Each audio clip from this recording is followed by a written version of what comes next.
So hello everyone, welcome to teach me out. और आज हम बात करने वाले हैं कि कैसे हम दो पेजेस का यूज़ ना करें, एक एचटीएमएल पेज और एक पीएचपी पेज को ना बना के हम दोनों काम एक ही पीएचपी पेज के अंदर कैसे कर सकते हैं।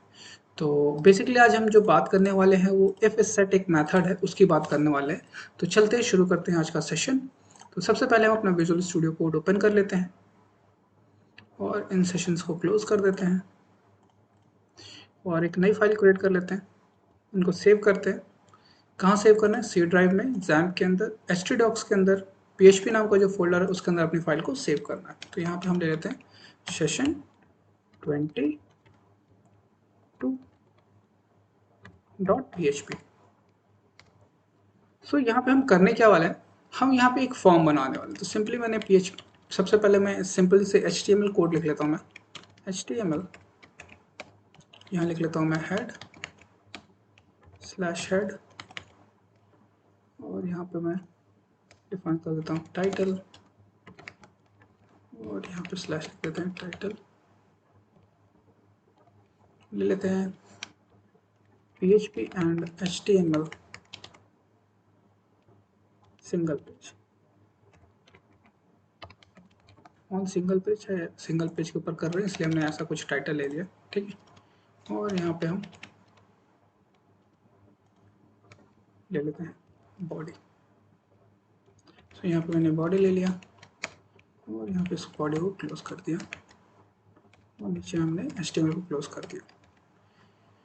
तो यहाँ पे देखिए मैं क्या करने वाला हूँ, मैं यहाँ पे बॉडी के अंदर इसको थोड़ा सा शिफ्ट कर लिया जाता, ठीक है। बॉडी के अंदर मैं क्या करने वाला हूँ, बॉडी के अंदर मैं यहाँ पे एक फॉर्म बनाने वाला हूँ। तो यहाँ मैंने लिया सेंटर टैग का यूज़ कर लेते हैं। सेंटर टैग से हम अपने फॉर्म को सेंटर में ले आएंगे। सेंटर टैग का यूज़ कर लेते हैं,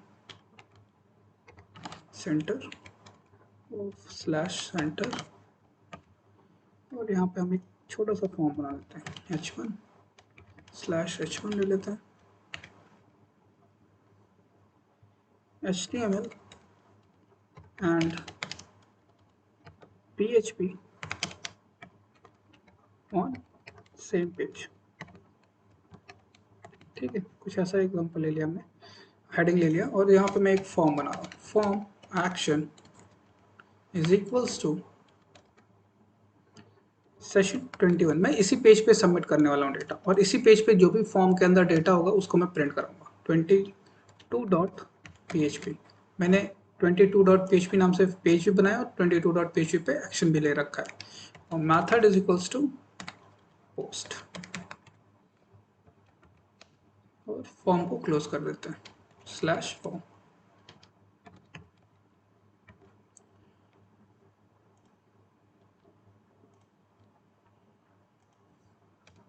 यहाँ पे हम क्या लेते हैं, input type is equals to text, name is equals to enter name, चाहे name is equals to enter name ना लेके यहाँ ले लेते हैं name is equals to s name, student name जैसे होता है एस नेम। प्लेस होल्डर ले लेते हैं, प्लेस होल्डर एंटर नेम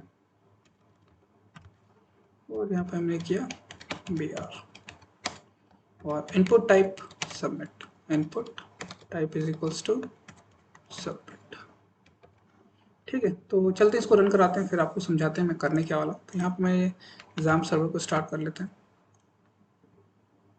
इसको स्टार्ट कर लिया हमने जैम सर्वर को और चलते हैं पेज को रन करा लेते हैं।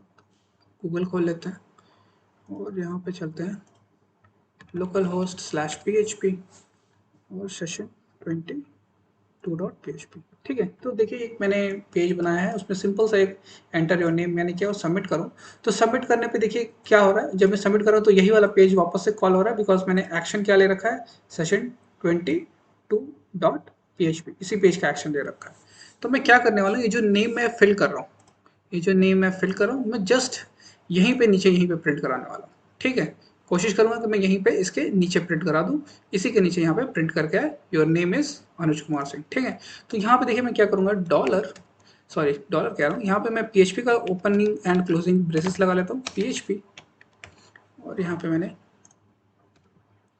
ठीक है, PHP का ओपनिंग एंड क्लोजिंग लगा दिया और यहाँ पे मैं क्या करूँगा, उस डेटा को रिसीव कर लूँगा। मैंने कहा name is equals to $_post और एस नेम, मैंने यही वेरिएबल का नाम ले रखा है एस नेम।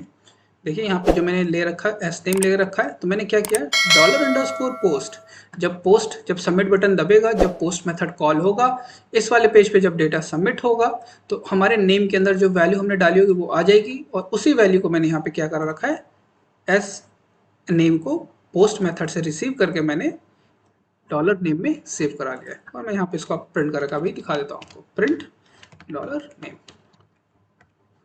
ठीक है, चलिए मैं रन करा के दिखाता हूँ आपको। तो देखिए जैसे मैं इसको रन कराता हूँ, रिफ्रेश करता हूँ, तो एक एरर आती है, अनडिफाइंड इंडेक्स एस नेम। वो इसलिए एरर आ रही है बिकॉज अभी हो क्या रहा है, अभी आपने यहाँ पे कोई वैल्यू नहीं डाली है। तो आप जब यहाँ पे कोई वैल्यू डाल नहीं रहे हो तो आप यहाँ पे प्रिंट कैसे करा दोगे, ये लाइन नंबर 18 पे प्रिंट कैसे करा दोगे नेम को। जब आप कोई वैल्यू डालोगे तभी तो उसको प्रिंट करा सकते हो ना। जब आप सबमिट बटन दबाओगे, ये एस नेम वाले में डेटा सेव होगा, तभी तो आप एस नेम से यहाँ पे डेटा रिसीव करोगे, इस नेम वाले में वो डेटा सेव करोगे, तभी तो आप उसको प्रिंट कराओगे। इसीलिए वो क्या दे रहा है, एरर। लेकिन जैसे मैं देखिए यहाँ पे अगर नेम फिल करके सबमिट करता हूँ, वो एरर गायब हो जाती है। तो ये इसको कैसे रिजॉल्व किया जाए कि मैं पेज रिफ्रेश करूँ तो ये एरर ना आए, तो इसी की वजह से हम यहाँ पे क्या यूज करते हैं, if S set. If S set क्या करता है, वो चेक करता है कि क्या सबमिट बटन दबा और क्या जब सबमिट बटन दबा तो एस नेम की वैल्यू सेट हुई है कि नहीं। तो if S set $_post S name, और यहाँ पे हम इन सबको क्या करेंगे, ब्रैकेट में डाल देंगे। पूरे कोड को उठा के कहाँ डाल देंगे, ब्रैकेट के अंदर। देखिए इसका क्या मतलब हुआ, जब सबमिट बटन दबाओगे तो सबसे पहले क्या कॉल होगा, मेथड कॉल होगा पोस्ट, और इस पेज पे वो डेटा रिडायरेक्ट करेगा, मतलब सबमिट करेगा। तो एस नेम में जो भी आपने डेटा डाला होगा, जो भी आपने यहाँ पे वैल्यू फिल किया होगा इस फॉर्म में यहाँ पे, अब वो क्या होगा, वो इस वाले यहाँ पे आके चेक होगा पहले कि क्या एस नेम के अंदर डेटा आ रहा है। जब एस नेम के अंदर डेटा आएगा तभी ये इफ वाली कंडीशन ट्रू होगी और तभी ये कोड एग्जीक्यूट करेगा। अगर डेटा नहीं आएगा तो ये कोड नहीं चलेगा। देखिए मैं आप चलता हूँ, अब आपको रिफ्रेश करके दिखाता हूँ। देखिए जैसे मैंने रिफ्रेश किया, एरर गायब। अब मैं अगर यहाँ पे वैल्यू डालता हूँ और करता हूँ सबमिट, तो डेटा आ भी रहा है। तो ये कैसे हुआ, because of the if is set. If is set बस इतना चेक करता है कि क्या एस नेम में डेटा आ रहा है। अगर डेटा आएगा तो ये कंडीशन ट्रू होगी और तभी ये वाला नीचे वाला कोड चलेगा। और अगर ये इफ इज सेट में डेटा नहीं आएगा तो भाई ये PHP वाला कोड एग्जीक्यूट नहीं करेगा और आपके स्क्रीन पे कोई भी एरर नहीं शो करेगी। जैसे यहाँ पे कोई भी एरर शो नहीं कर रही है। ठीक है, तो इसको क्या कर लेते हैं, इसको सेंटर में प्रिंट करा लेते हैं। तो यहाँ पे हम देखिए सेंटर टैग का यूज कर लेते हैं। दोनों तरफ मैं क्या यूज कर ले रहा हूँ, सेंटर टैग, सेंटर, जिससे वो लेफ्ट राइट ना जाए, सेंटर में ही प्रिंट हो। और यहाँ पे स्लैश सेंटर। ठीक है, और यहाँ पे मैं करता हूँ रिफ्रेश और यहाँ मैंने डाला अनुज और किया सबमिट। देखिए अनुज कुमार सिंह। अगर मैंने यहाँ पे अनुज डाला होता तो आंसर आता अनुज और रिजल्ट आता अनुज। यहाँ पे अगर मैंने डाला होता राम तो आउटपुट आता राम। ठीक है, सो बहुत सिंपल है, बस आपको ये इफ सेट समझना था। यहाँ पे आप अब क्या कर सकते हैं, अब हम एक ही पेज पे PHP भी लिख सकते हैं और एक ही पेज पे क्या कर सकते हैं, HTML का कोड भी। हमें अलग अलग पेजेस बनाने की जरूरत नहीं है। और वो कैसे पॉसिबल हुआ, because of this if is set. यहाँ पे आप लिख सकते हो if is set method, basically method का नाम इस सेट है। तो इफ के अंदर हम इसको चेक करते हैं, तो isset method is use to check that data is set or not। Data set है कि नहीं है, डेटा और आप कह सकते हो वैल्यू इज सेट और नॉट। अगर वैल्यू सेट नहीं है तो ये कंडीशन फेल हो जाएगी और ये PHP का कोड एग्जीक्यूट करेगा ही नहीं, क्योंकि पूरा कोड किसके अंदर पड़ा हुआ है, इफ के अंदर। और अगर ये कंडीशन ट्रू मिल गई, उसको वैल्यू मिल गई इसकी, तो ये कंडीशन पूरा ट्रू हो जाएगा और आपका नाम प्रिंट करके आपको मिल जाएगा। ठीक है, so that's all for this session and please like and subscribe teach me out.